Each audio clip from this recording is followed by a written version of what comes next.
Robinson? Oui, venez, vous tombez bien. Je vais vous montrer les étapes pour réaliser un beau plateau de table en bois massif.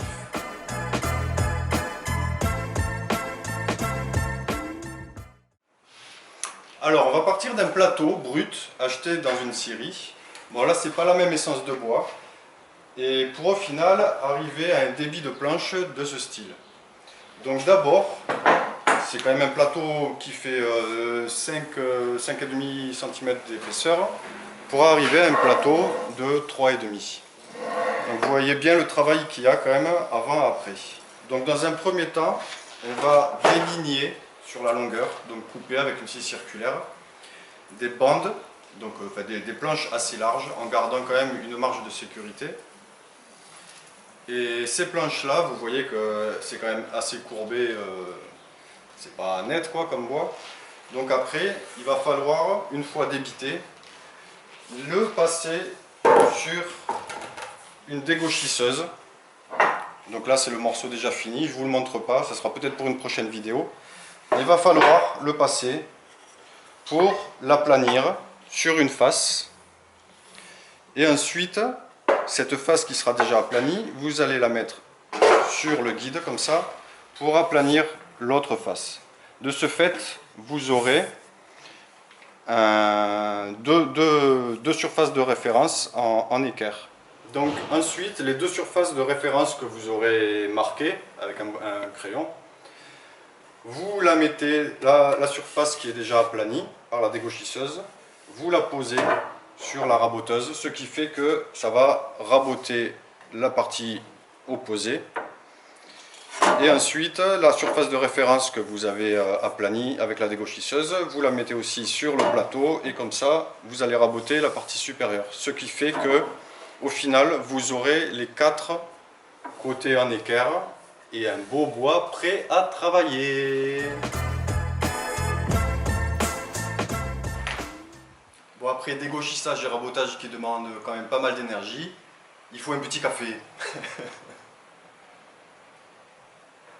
Donc maintenant, avec les planches de débit, on va passer à la composition du plateau. Donc là, j'ai 2, 4, 6 lames et je dois réaliser un plateau de 60 par 60 cm. Donc je vais vous montrer comment composer votre plateau en fonction des cernes et de l'orientation des cernes et des fibres du bois pour que le plateau ne puisse pas bouger au fil du temps. Ici, je les ai déjà marqués. Donc là, on va mettre 1, 2, 3,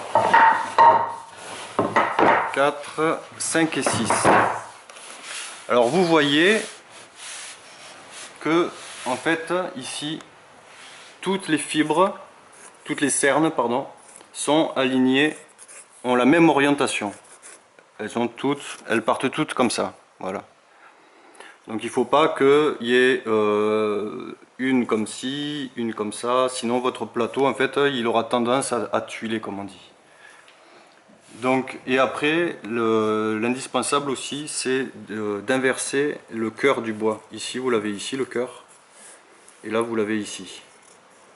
Ce qui fait que le plateau aussi ne tuilera pas et ne bougera pas avec le temps.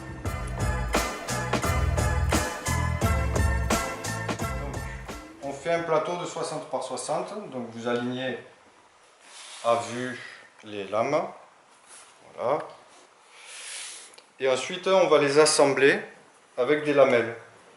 Moi, c'est ce que je préfère. On va incruster, on va faire une entaille avec la lamelleuse et mettre des lamelles qui vont prendre les deux lames de bois ensemble et coller. Voilà, comme ça évite aussi que la latte bouge dans ce sens et puis ça renforce le collage et la structure du plateau. Pour ceci, moi je les mets à 10 cm. Donc je marque les emplacements des différentes lamelles. Hop, à 10 à 10. Une au milieu. 22,5. Et ensuite, hop, je marque sur toutes les endroits où je vais mettre des lamelles.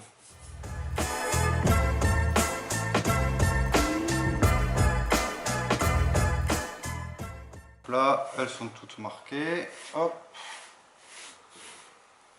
Et maintenant, on va passer à la lamelleuse.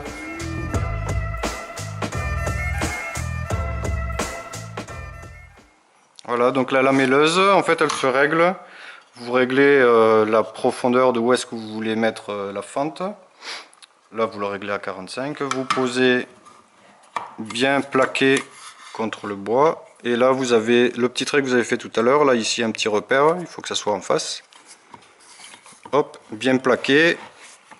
Et on envoie.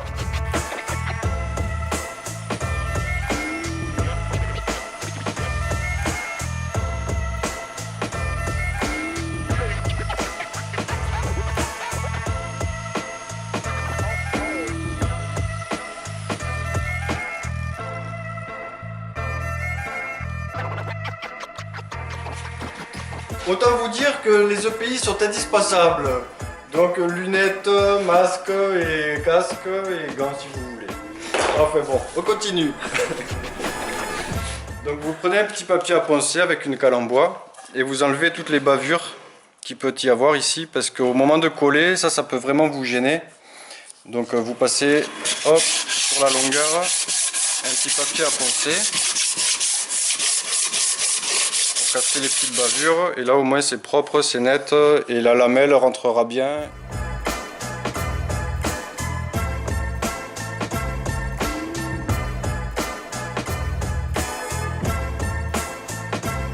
Les lames de bois aussi, il faudrait ne pas dépasser en largeur 13 cm, c'est déjà pas mal. Au-delà de 13 cm, pareil, le bois il risque de bouger un petit peu. Donc en largeur, préférez 13 et voire moins.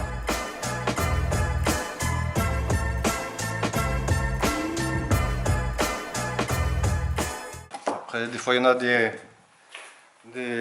récalcitrantes. Prenez un petit cutter ou un petit quelque chose. Bon, c'est des détails, mais au moins vous ne serez pas embêté par la suite. Donc une fois que vous avez terminé, il faut dépoussiérer un petit peu. Enfin, enlever le... Oui, il faut dépoussiérer. Donc là c'est un aspirateur soufflant, donc si vous n'avez pas de compresseur, un aspirateur qui souffle ou quoi, c'est pratique.